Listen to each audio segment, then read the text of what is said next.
hear from a university professor advocating increased use of hydrogen peroxide in the management of the virus.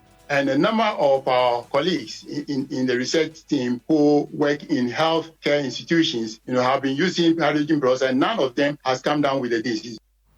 We'll bring you details of an observational study undertaken by Reverend Emeritus Professor Andrews Seth Aite and his team. Coming up later in sports. We'll be hearing from Chelsea fans as they react to the sacking of manager Frank Lampard after 18 months in charge. Also in business, Chartered Institute of Insurance draws lessons from the banking sector cleanup to undertake insurance policy review this year. And we'll bring you more as also lawyer for Men's Gold customers writes to Speaker of Parliament Alban Bagbin seeking help to retrieve millions of cedis owed her client and a legislation to prevent Ponzi schemes. We've got details of a 6-page petition by Amanda Clinton. You can join us with the views on comment here on Newsnight on our WhatsApp platform at 055 1111997. My name is Ernest Manu. And I am Gifty Andoh-Appiah.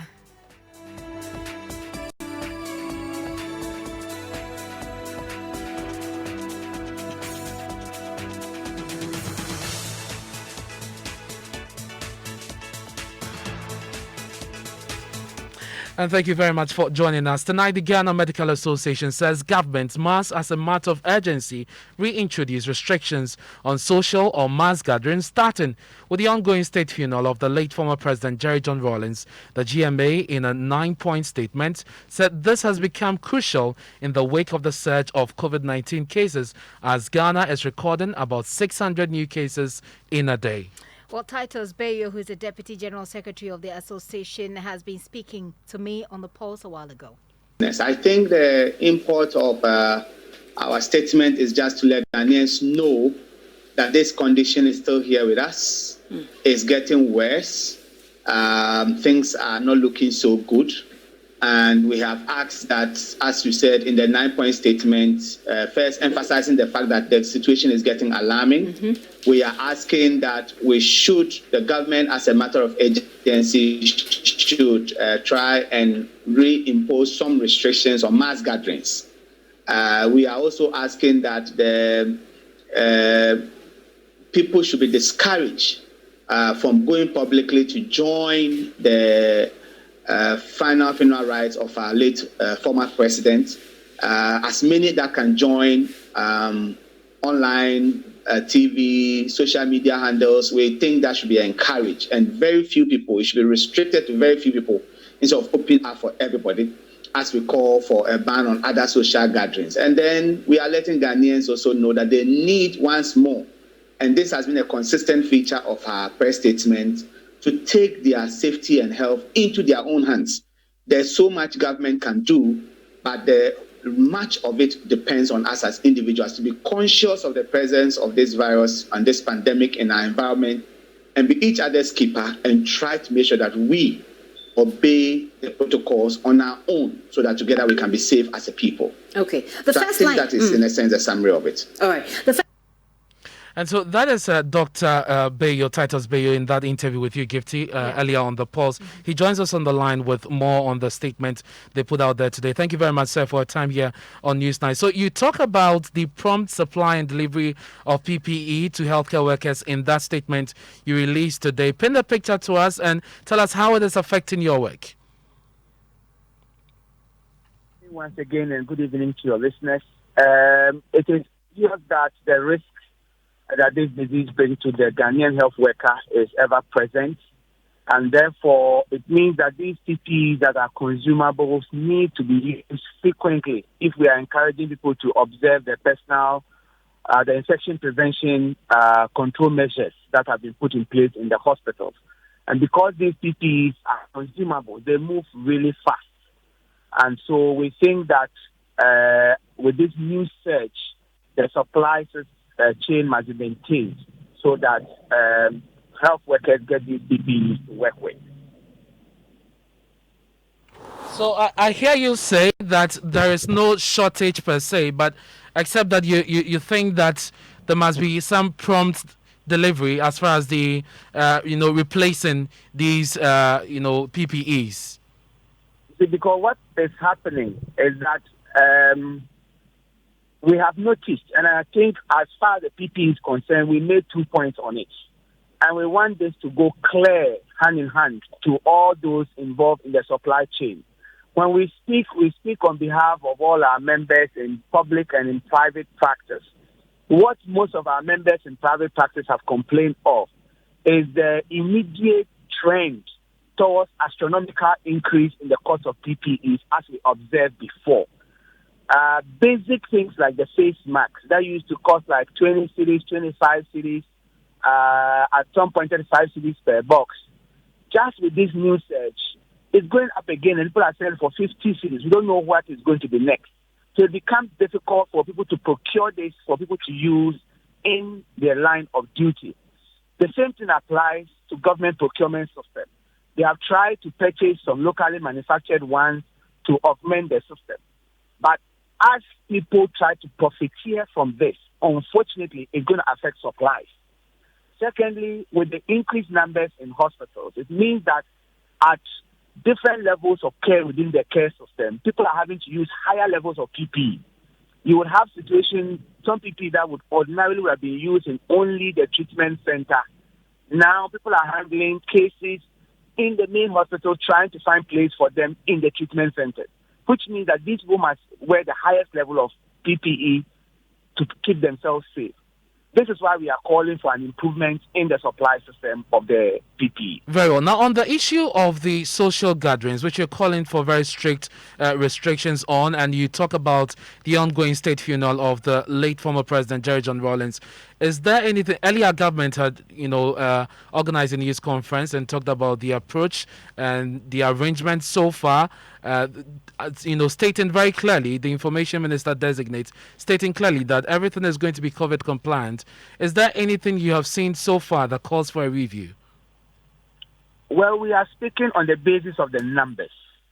If you look at the rising trend, and then if you look at the prevalence of this condition within the community, any form of mass gathering poses a risk to people. What often happens is that at these events, the organizers will do their best to ensure observance of all the protocols, social distancing, all of that, no mask, no entry, all of that is observed. But when the event closes, how do the people depart from there? How do they move? So we are asking that people should be discouraged from going there in their numbers. Restrictions should be put so that only people who are supposed to be there are there.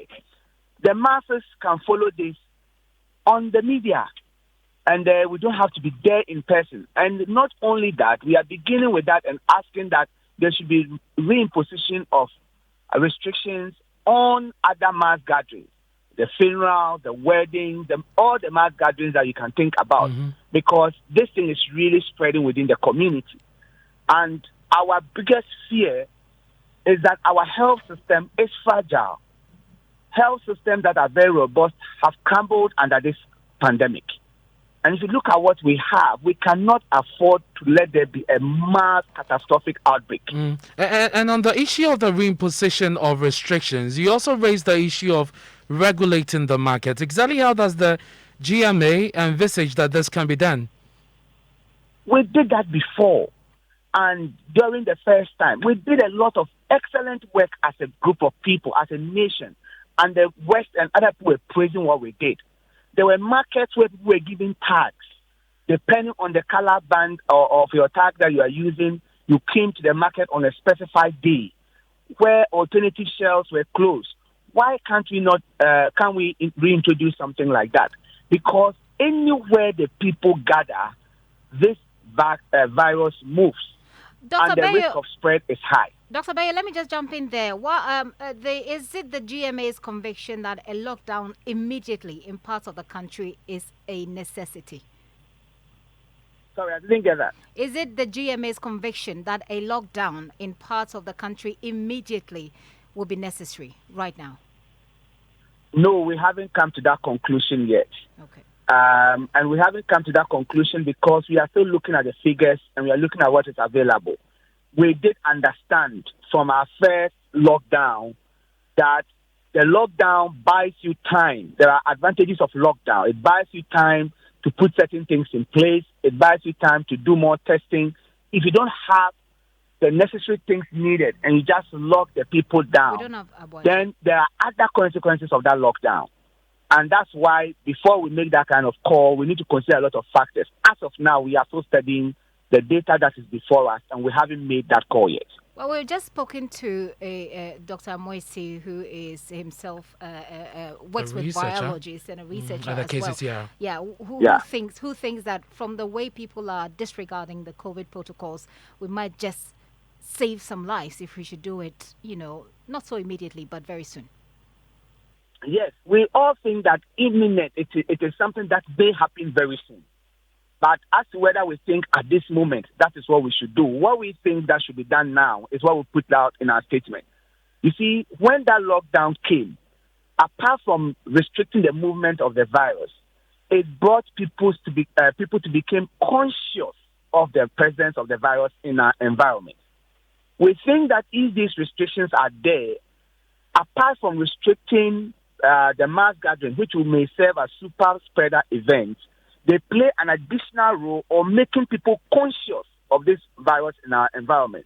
The lifting of almost all restrictions created the impression that this thing was done and dusted. We have no issues with the virus anymore. And now people live their lives anyhow. Nobody was regarding any preventive protocols as have been preached to them. So when we reintroduce some of these restrictions, apart from the major advantage of restricting the spread, it will also let people be conscious of what we are dealing with. Dr. Titus Bayo, thank you. We're grateful that you could join us. That's the Deputy General Secretary of the Ghana Medical Association, Gifty. Moving on, ECOWAS, under the chairmanship of President Akufo-Addo, is targeting to procure 240 million doses of corona under the chairmanship of President Akufo-Addo, has opened formal discussions with drugs manufacturing companies to procure 240 million doses of the coronavirus vaccine, with mass vaccination expected in July this year. The procurement under the WHO COVAX platform has become necessary following the rise in active cases and COVID-19 related deaths in the sub-region. Now, this was contained in a communique released after a virtual meeting of heads of state over the weekend. Presidential correspondent Elton Brobe joins us on the line with more on this position by ECOWAS. Elton, tell us more what ECOWAS is saying in this communique. So, the authority applauds the three ministerial coordinating committees on health, finance, transport, and trade, as well as the ECOWAS Commission and the West African Health Organization, WAHO, for the ongoing efforts to implement the decision of the Niamey Summit, particularly regarding the availability of COVID-19 vaccine for the region, against the background of the outbreak of new COVID-19 wave in the ECOWAS sub-region.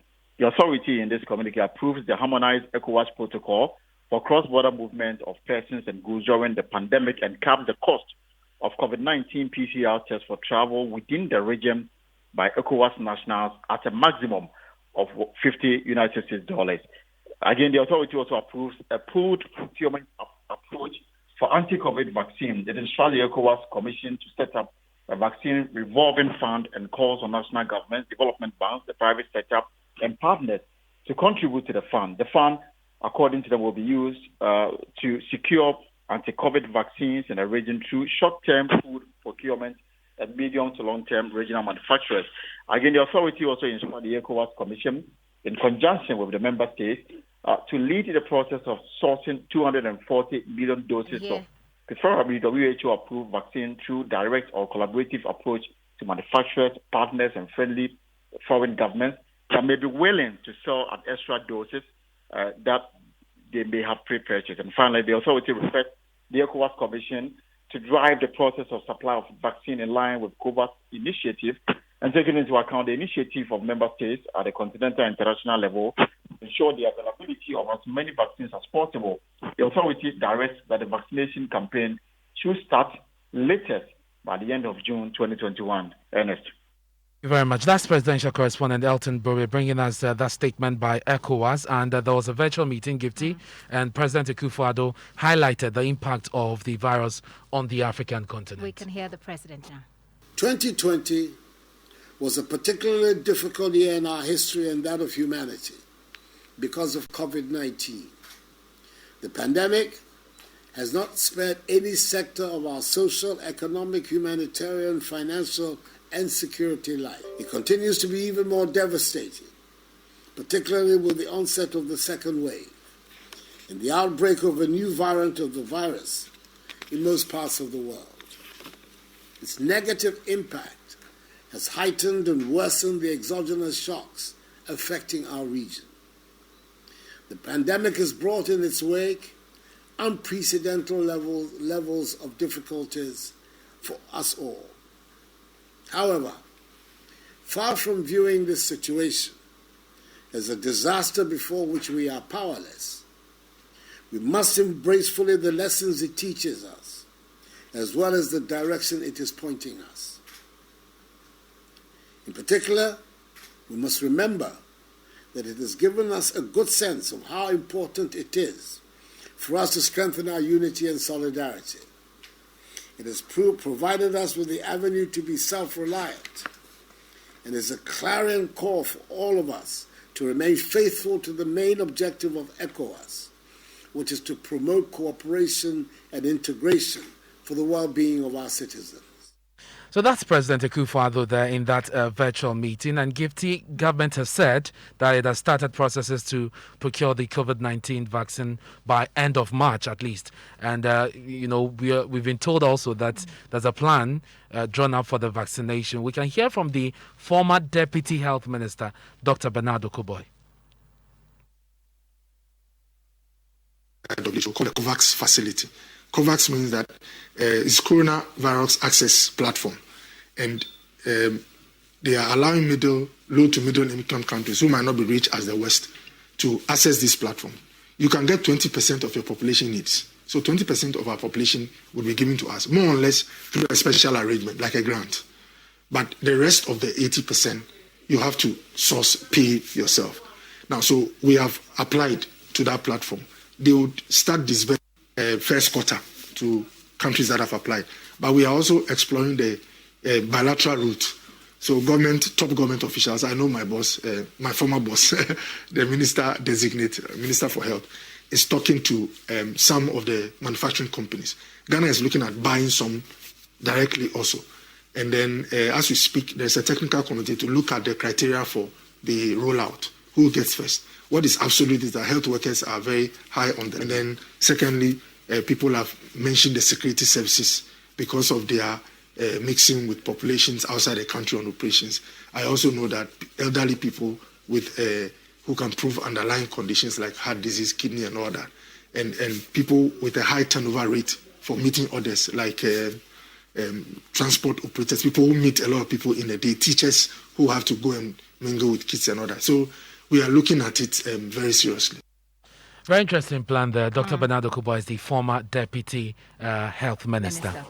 Going through our inoculation plan there, but Ernest, pharmacist and fellow with the Center for Democratic Development, Kwame Sapon-Esiedu, says that the processes to buy or use diplomatic means to get the vaccine, which Ghana seems to be exploring at the moment, may not be easy. And he's joining us from his base in the United Kingdom so that we can explore this matter further.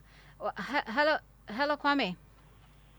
Yeah, hello, good evening. Good evening. Thank you very much for your time. Now, your position, which you stated over the weekend, is that as long as Ghana has not necessarily been a part of the vaccine development, especially the free option or the bilateral option, will not come that easy. Yes, thank you. That's true. I mean, as we all know, there's a proverb, an English proverb, which goes that he who pays the piper calls the tune. But that said, we are where we are at the minute. We must accept that we didn't pay the piper and learn from it. Moving on is what options for me at the moment are available to us as a country to access vaccines and how quickly. So we shouldn't think along the lines that, by virtue of the fact that there are now vaccines available, it's going to be easy for government to access them. There are routes through which government can access them, But the question is, how feasible are they, and how quickly can those be explored? You talk about concerns with the Indian government. The Indian government has indicated that at least half of their population ought to be inoculated first before they will be happy to send out the vaccine, which of course will can impact the way and how quickly we get the vaccine here in Ghana. But this evening, we're getting a communique from ECOWAS that is saying that it has opened formal discussions with drugs manufacturing companies to procure at least 240 million doses of the virus. Looks like we've got a solution to that problem you highlighted. No. I mean, you've opened, discussions with them. I mean, if you go and speak to any vaccine manufacturer, yes, they would open discussions.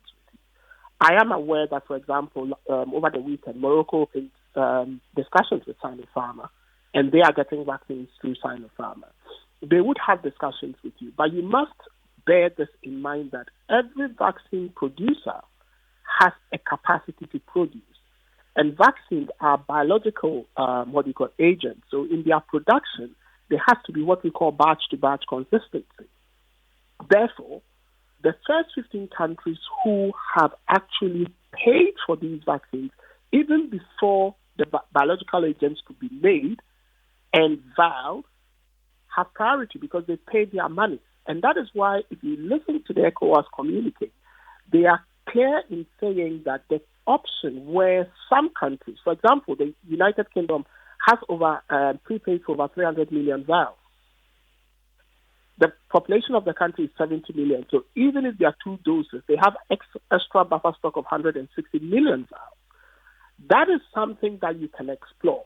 But to think that you go to the vaccine manufacturer at this point in time and they would renege on the promises or the memoranda of understanding that they've had with countries who've actually paid for it and give you priority is wishful thinking.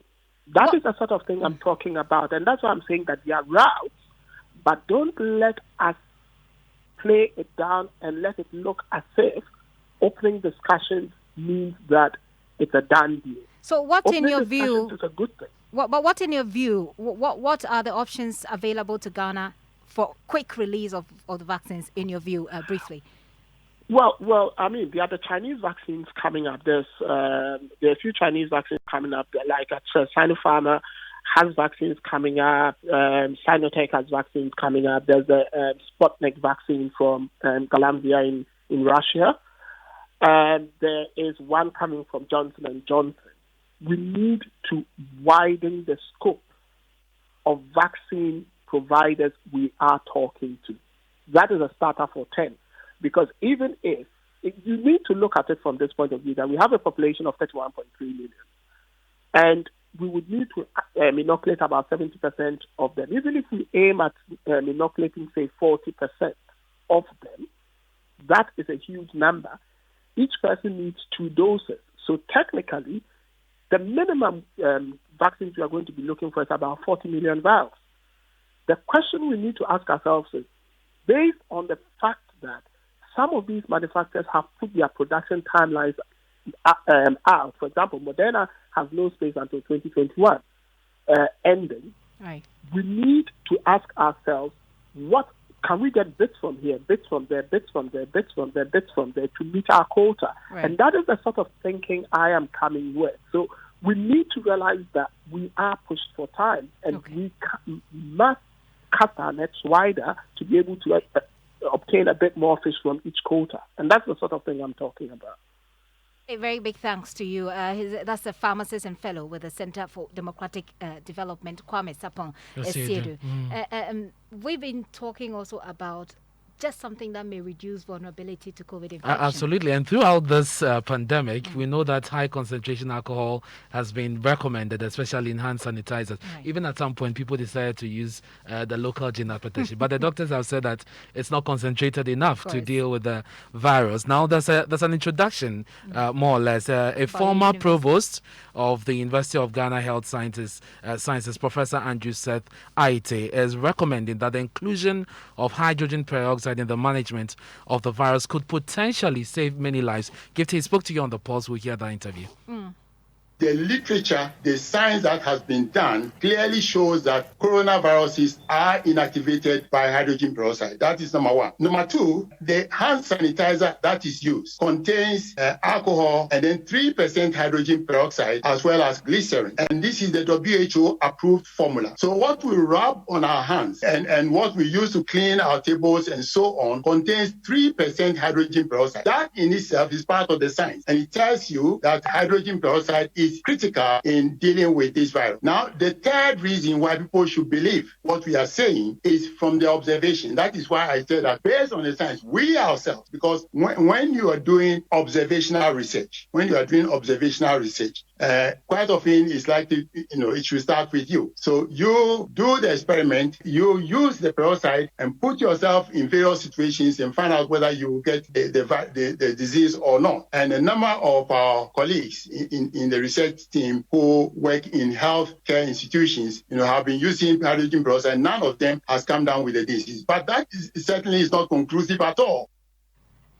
And so that is Professor Emeritus Seth Aite there. He's speaking to you on the pulse about the inclusion of hydrogen peroxide in the treatment or management, actually, of COVID-19 cases. Yeah, so he breaks down the study that they did that shows that it's been effective. But they have sat with the Ghana Health Service and they have yet to come to a conclusion that this is a standardized way of dealing with it. Well, you're still listening to Newsnight with me, Gifty and Andoh-Appiah, and I will be taking business shortly. Charles Wright is already in the studio. But when we return from business, lawyers for 2020 NDC presidential candidate John Dramani Mahama filed fresh document attacking the Supreme Court's ruling on interrogatories. They argue the court's ruling was characterized by a lack of due regard to the law or facts relating to the petition. We'll bring you details after business with Charles Wright. Hello, Charles. So coming up in business, business strategist and lawyer jumps to Bank of Ghana's defense over stability of city commitment for this year. Also, Chartered Institute Insurance of Ghana draws lessons from banking sector cleanup to undertake insurance policy review. We'll tell you more. The business news on Newsnight is brought to you by MT, and welcome to a new world of business. Kingdom Books and Stationery, your number one stop shop for all offices essential. And First National Bank, we are the bank that understands your business. First National Bank, how can we help you? Our 130-year journey at Allianz has seen our operations growing to cover over 92 million Allianz customers in over 70 countries worldwide. Allianz Life Insurance Ghana, a subsidiary of Allianz Group, has put together a wide range of insurance packages to suit the pockets of every Ghanaian individual, family, group, corporate body, as well as their employees. Kindly call us on 030-2267-892 or 059-144-9686 or visit our website www.allianz-gh.com for more enquiries. Allianz Life, we secure your future. Hope you have heard rent to own now in Ghana. The Plan City Extension Project Rent to Own Land and House Ownership Scheme by the Ningo Prampram District Assembly and its partners, supported by the Ministry of Local Government and Rural Development and the UN Habitat, are right here in Ghana. So be smart because where you trade and live really matters. Apply now and own a home or a fully serviced land. Wait a minute Don't forget to join our affiliate housing cooperatives also. Special offers last until 31st March 2021. Call us on 055 55 3300 or 0577 911101 and 055 7054 635. Website newaccra.city. Plant City Extension Project, shaping Ghana's urban future. Son, we are so proud of you for setting up this hospital. I really love those hospital beds and waiting chairs. By the way, did you import them? No, Dad, I didn't. I actually got them from Kingdom Books and Stationery right here in Ghana. Wow. We also bought our office supplies, safes, executive desks and chairs from Kingdom, and they gave us expert advice on how to set up our office. Guys, that makes 3 of us. I also got our sofa and bedroom sets, plus our dining hall furniture for our new home from Kingdom. Wow, Mom, that makes 4 of us. I usually get my stationery items from Kingdom. And my teacher also mentioned that our classroom furniture was provided by Kingdom. So there you have it. Whenever you're thinking about setting up an office or acquiring furniture for your home, etc., Kingdom Books and Stationery should be your first point of call. With over 40 years experience in the industry, we stock and supply a wide variety of globally sourced office and home furniture, stationery and equipment. Visit our head office, Osu Akwaje, or our office near the Osu Stadium. We're also in Tema Community 1, opposite Olam SHF, Kumasi KNUST campus, UCC Cape Coast, and now at the Marina Mall, Airport City. Or call us 0302 764101, 764209, or 762792. Visit our website www.kingdomgh.com. Look at you, the big boss. You know they here. You know they fear who? Until somebody says, I will tell your mother. That's why we say wear a mask, or else we will call your mother. Hey, why are you disgracing me? Why your mask? Wear it for her. Wear it for me everywhere you go. MTN.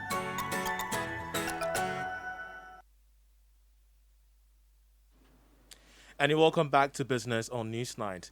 Business strategist and lawyer David Ofosu-Dorte says he firmly believes in the Bank of Ghana's assurance of a fairly stable Ghana cedi for this year. The local currency has been projected by some think tanks to end the year at 6 cedis 45 pesos to the dollar, a forecast the central bank has rejected based on measures implemented. The cedi had already appreciated marginally against the dollar since the year began. Ofosu-Dorte tells Joy Business he has no reason to doubt the central bank's decision. I would like to trust the Bank of Ghana. The cedi, of course, between 5.2 and it went close to 6 as a point. On the FX market, it even hit 6 at some point. I would like to believe Dr. Addison's word that we expect a fair bit of stability throughout 2021. And also, because of COVID, I don't expect a sudden jump in the amount of imports. So for 2021, I would like to think that my prediction, if I have to give you that one. I was just in a subtle way, I've gotten your prediction on the Ghana cedi. That the cedis, it may devalue a bit, but I don't expect it to be very drastic. David Ofosu-Dorte is a business strategist and partner with AB and David. Now, the newly elected president of the Chartered Insurers Institute of Ghana, Teria Ben Ahmed, says the institute will draw some lessons from the banking sector cleanup to ensure that its members are not found culpable during the insurance sector's recapitalization process. The insurance sector players are expected to recapitalize to the tune of 50 million cedis from January next year. The banking sector suffered a bit of setback where a number of banks had to lose their lives. Defend and grow, the Chartered Insurances of Ghana is saying that the defend bucket is saying ensure governance excellence, ensure the constitution supporting the Chartered Insurances of Ghana is fit for purpose in the changing times in which we are, and then ensure that your cash flow and investments are managed by a proper investment policy. So governance excellence will defend the Chartered Insurances of Ghana, and we want to establish a governance excellence reference point for members. They're learning from what is happening in the banking sector so that we set up and improve our governance excellence as a professional body so that our members can learn from it and do better. Because trust me, insurance is a specialized type of service. Teria Ben Ahmed is the newly elected president of the Chartered Insurance Institute of Ghana. Now, Vodafone Foundation, as part of event to mark the International Day of Education, organized a technology workshop where students from the School for the Blind and Deaf in Mampong and Akropong were taken through lessons on web development and computer coding. The program is in line with Vodafone's vision of making sure that no one is left behind in the digital drive. Lead of Vodafone Ghana Foundation, Amaris Nanapebi, believes that the skills that would be learned will go a long way to transform the lives of these students and also prepare them for the future. So for this month of January, we are celebrating International Day of Education. And as you can see, education, as Nelson Mandela would say, education is the most powerful tool in the world. And the room for improvement is the largest room in the world. So today we are here to ensure that we use that International Day of Education to educate these people that are feeling underprivileged or they feel quite left out. So we decided to choose School for the Deaf and School for the Blind so that we can have this education for them. So at the end of this session, they should be able to know how to code, they should be able to know how to develop a website so that they can be able to showcase the things that they do also for the outside world to know. Amaris Nana Pebe is lead of Vodafone Ghana Foundation and in business on Newsnight. Many thanks, Charles Aite, for bringing us the latest in the world of business. And a few of your messages here on Newsnight. This one says, good evening. Can we trust the politician at all? After mass registration of voter ID card, mass campaigning, general election, mass registration of the Ghana card, COVID is back again. As for the Supreme Court, we need fair judgment. And that's Kotoka Courage inside Angloga in the Volta region. And also, this is for Walanyo in Akwetia, who says, let us be thankful to God for our illustrious son who is returning to his maker to account for his stewardship.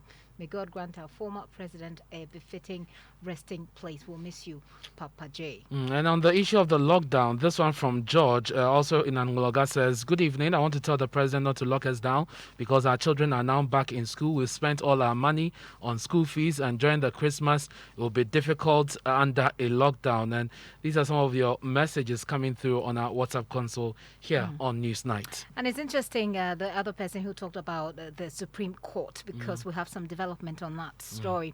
Now, lawyers for the 2020 NDC presidential candidates John Dramani Mahama have filed fresh document attacking the Supreme Court's ruling on interrogatories. They argue the court's ruling was characterized by a lack of due regard to the law or facts relating to this petition. In less than 24 hours, Ernest, the court will resume hearing of that petition, which is tomorrow. But there are also many already processes that have been filed. So we'll try and unpack that when Joseph Akable joins us shortly. But in this report, he looks at what documents have been filed prior to today. The court shall sit on Tuesday, the 26th of January 2021 for hearing of this petition. I do know about the schedule provided, but I also know that your lordships are here to administer justice, and that justice must not be sacrificed for expedition. Lead counsel for Mr. Mahama Chachikata had served notice of his side's inability to comply with the court's directive. The court, however, handed down the orders. Witness statements were to be filed with hearings set to take off on Tuesday.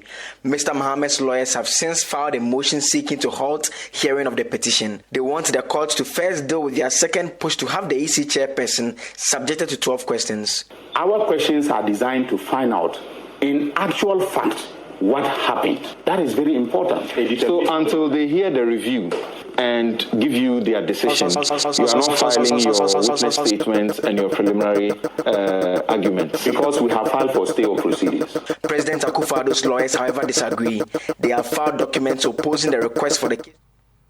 Apologies for that sound there, but don't worry, Joseph Akable is joining us on the phone as he breaks this down for us before tomorrow. Joseph, tell us first about this latest document and what specifically the concern is regarding the interrogatories ruling.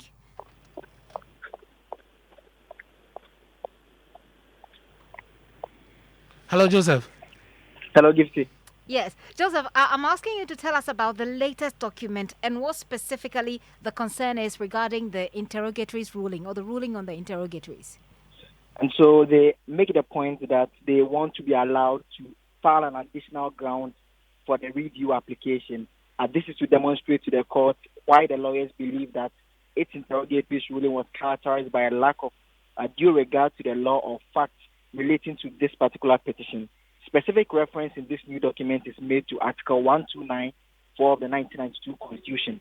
This is to argue that the Supreme Court has the power, authority, and jurisdiction vested in any court established by this Constitution. You recall that when Mr. Chikata had made a request to serve the issue with the interrogatories, he had made reference to CI 47, which deals with the High Court rules. And so they are making a point that the court was wrong when it held that CI 99, as it stands, is what governs election petitions. They make the point that by that constitutional provision, the Supreme Court has the power to exercise the powers given to any court in Ghana. And so the Supreme Court should have rather permitted them, as a high court would have, to file those interrogatories to ensure a smooth determination of this particular matter. And so tomorrow they intend to put this request to the court that the court should allow them serve this document in the terms of the court process, which will lead to they establishing their case further to make the point that there's a genuine reason why the 7-member panel that's ruled against their request to serve the interrogatories, now joined by 2 of their colleagues, should take a second decision allowing those interrogatories to be served. Okay. Just briefly, we also understand that there is a request to replace a paragraph in one of the documents currently in court. The initial paragraph that has been filed makes reference to 69A6. This new paragraph is simply correcting that to rather refer to 68.7 instead of the 69A6. So it's just more of a minor correction that they are effecting by seeking to correct this particular paragraph.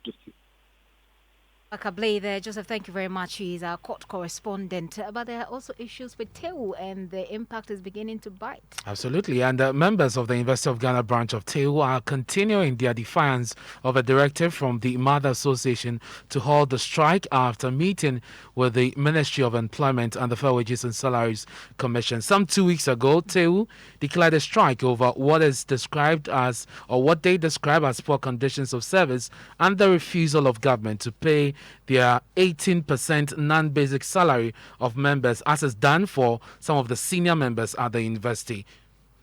But the National Union called off the strike following a meeting with representatives of government. But the branch of the union at the University of Ghana has refused to return to work or to return to their posts. Now, the local chairman of the University of Ghana branch of TEU, Ken Butche, insists although government says it will repay the 8% of the non-basic allowance, they deem that as an insult. Expectation. What we are saying is, you've given our other counterparts 18%. Our other colleagues at the Ghana Education Service, 15% critical support. So why this 8%? The 8% basically means an insult to us, as if we don't deserve it or we are not human beings. Excuse my language. Well, we have Fair Wages and Salary Commission. So if you want to do everything, let that equity, fairness exist, then peace will prevail. We have stated that if government delays our security personnel, we are going to withdraw them. Yes. So if it delays, that is the next step or next line of actions that we are going to take. They received a communique from the Jubilee House where they've stated 8%. Unfortunately, even with the General Secretary, he was not pleased with the 8% that was given. He was not happy with the 8% that he was given. So why should we members be pleased with it? Now at the meeting involves all the public universities, all the 11 public universities. So we met, we closed yesterday around almost 10 to 11 p.m. And then we concluded that there's no way we can accept this 8%.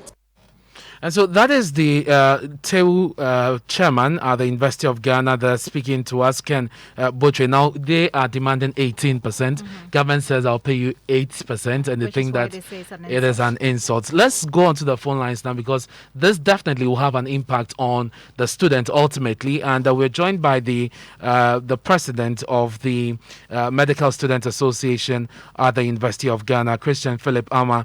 Thank you very much, Christian, for joining us here on Newsnight. Tell us how this is impacting your activities, your academic work as students.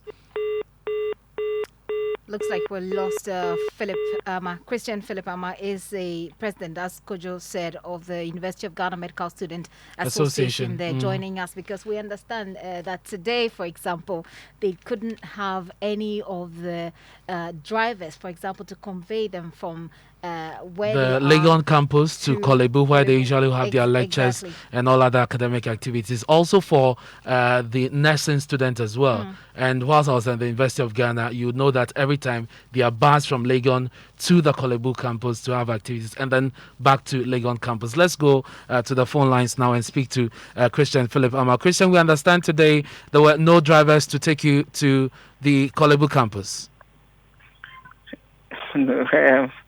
Good evening to you and your listeners. We were not due to come to Kolebu today for lectures.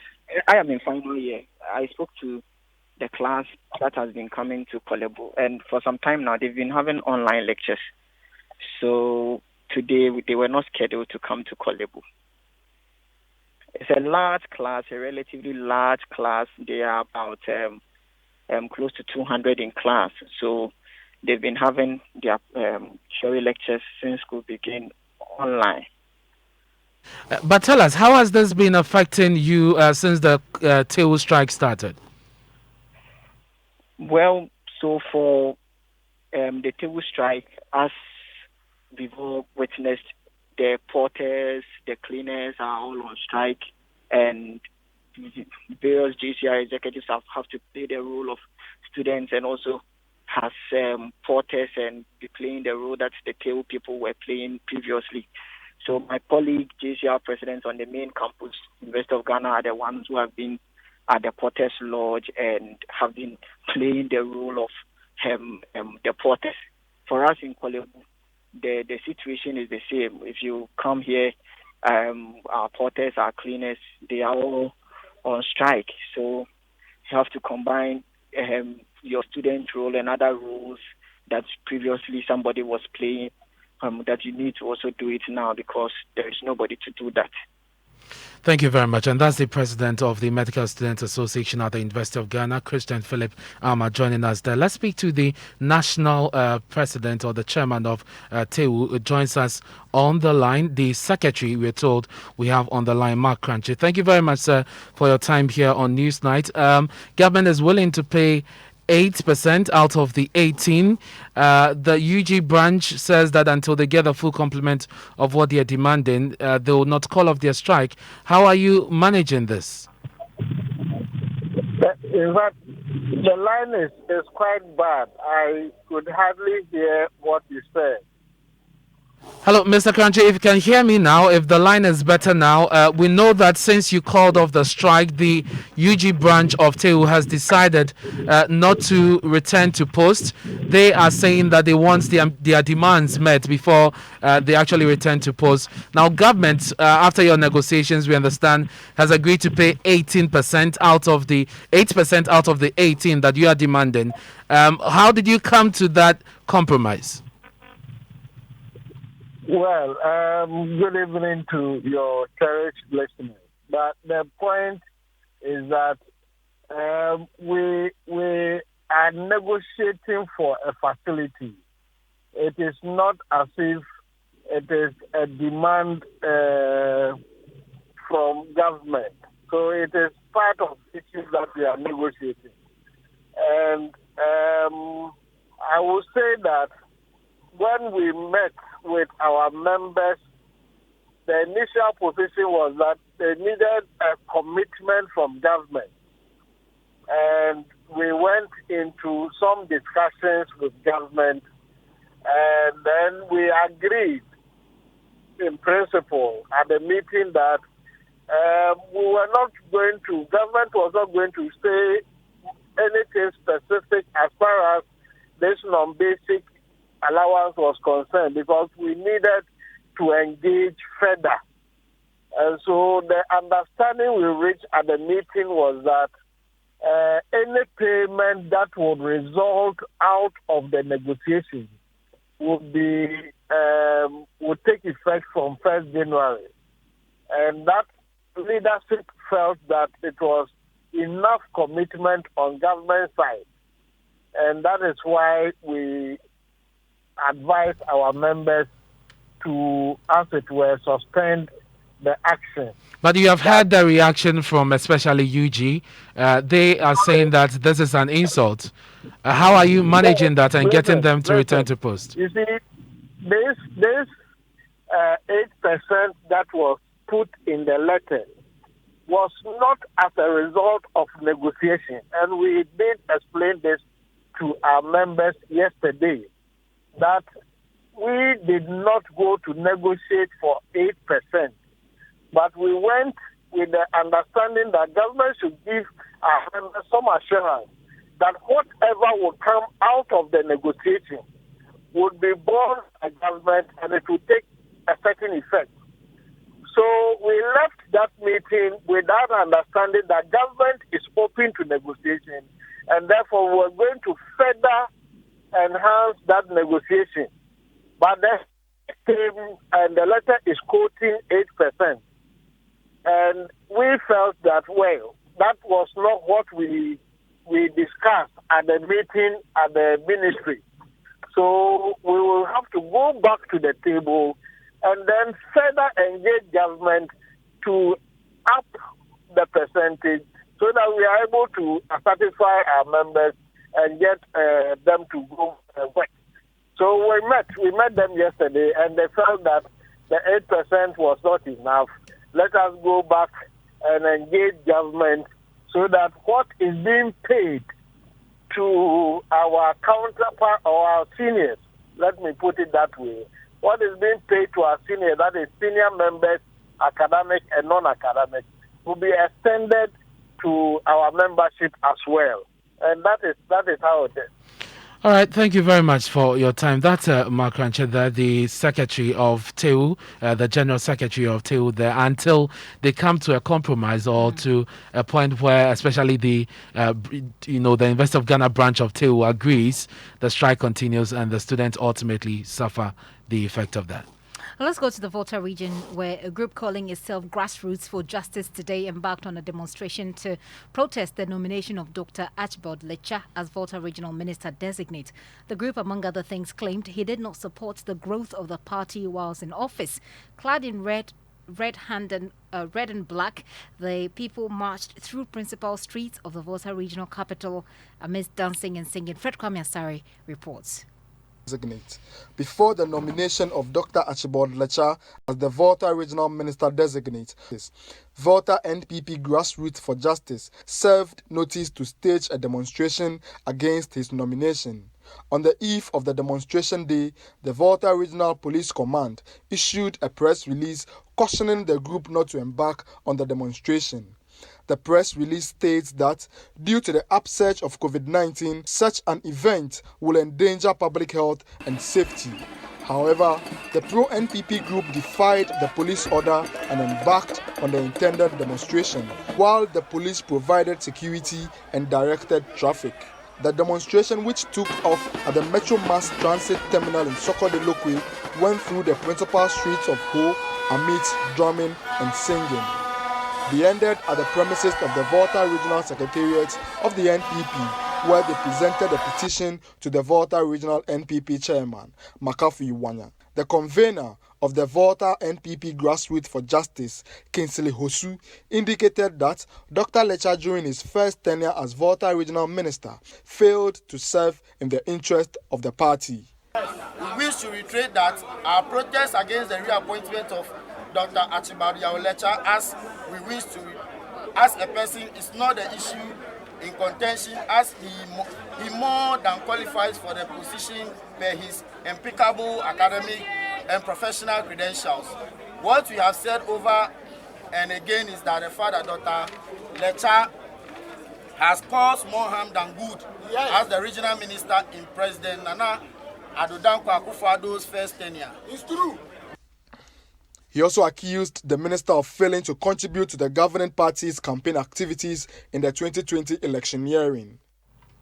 Fred Kwame filed that report from the Volta Regional Capital Hall, and it's now time for sports. Hans Mensa Andoh is here. Gifty before then. Just before that, the lawyer of some customers of gold dealership firm Men's Gold has petitioned the Speaker of Parliament, Alban Bagwin, to assist in the passage of a legislation to address Ponzi or pyramid schemes in Ghana. Amanda Clinton also wants the Finance Committee of Parliament to work towards retrieving millions of Ghana cedis owed her client who invested in the defunct company. Directors of Men's Gold are facing criminal charges after the funds of their customers got locked up. And Madam Clinton has described the company as one which ran a Ponzi scheme. She has released a document, a very detailed document, which we'll bring you more on in our subsequent bulletins. Hello, Hans. Hi, Ernest. How are you doing? I'm good. Yourself? Your manager has been sacked. My manager? Yeah. I think it's MFR Paul's manager. You don't support Chelsea anymore? Oh, no. That's MFR's team. No, I give him a fair team. Which one is that? Doma Chenchenche. Right, so we'll be hearing from a few Chelsea fans on the sacking of Frank Lampard. But before that, re-elected Garca chairman Kojo Fiano has set his sight on solving major challenges of the association in the next 4 years. Key among them is uniting Ghanaian league clubs. We need to come together where it becomes necessary to collaborate with the FA. We'll do that. Where it becomes necessary, that yes, we need to see the authorities. I'm on radio talking about issue B, and another person is on television talking about issue Z. Nobody will want to listen to a divided front. We want to do business with a united front, and that is also one key thing we need to look at. Yes, we are healing the wounds, but it's going to take us some time. We need to accelerate to ensure that we are seen as one body. That's a re-elected Garca chairman Kojo Fiano speaking there on the need to unite Ghanaian league clubs. And we'll take the conversation about the sacking of Frank Lampard to 10:30 on the Joy News channel, Multi TV, later tonight. That's your sport. Thank you very much, Hans, for bringing us the latest in sport. I'll urge MFAPA to listen to the analysis at 10 p.m. Now that her coach is gone.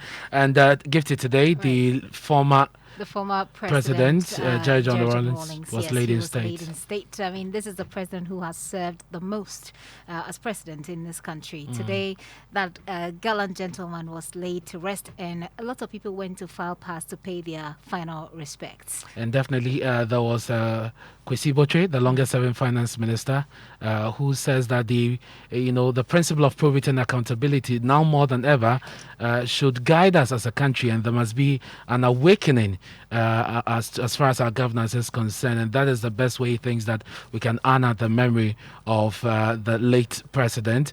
The NDC was also there, led by the national chairman Samuel Ofo-Swampafo, and my colleague Arba Kumsin spoke to him at the Accra International Conference Center. I've just entered and seen his lifeless body, and the reality has dawned on me that indeed our former president, the founder of our party, the NDC, and the charismatic leader upon whose vision the party was established is indeed no more. Indeed, it's a very sad day for me because President Rawlings was an icon of a leader, virtually a stabilizing factor in the country and in Africa. We all realize that when there are challenges across the African continent, heads of states and others come to him for consultation. And his wealth of experience has helped in stabilizing the sub-region, in particular in Africa as a whole. And that's Ofo-Swampafo, the national chairman of the NDC. They're speaking to Arba Kumsin. Well, Arba also spoke to Totobi Kwache and Hudu Yaya. These are stalwarts of the party. Here is what they had to say about Mr. Rawlings.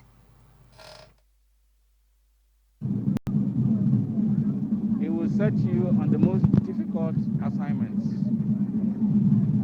just to measure you, your ability, your competence, your... And so that's the sound there of Totobi Kwache speaking to Araba Kumsin there. And today it hits me. We must apologize for the quality of the sound there. It hit me today when I was on TV watching, the public, the general public file past the late former president, and I'll say that may his soul rest in perfect peace. Yeah. And that's our show for tonight. My name is Ernest. Ghana Medical Association calls for restrictions on social gatherings, including the ongoing state funeral of the late former President Jerry John Rawlings. We told you more in their 9-point statement on the management of COVID-19. Also, lawyers for 2020 NDC presidential candidate John Dramani Mahama are filing fresh documents attacking Supreme Court's ruling on interrogatories, as they argue the court's ruling was characterized by lack of due regard to the law or facts relating to the petition. More news at myjoyonline.com. My name is Ernest. I did it with Gifty and Andoh-Appiah.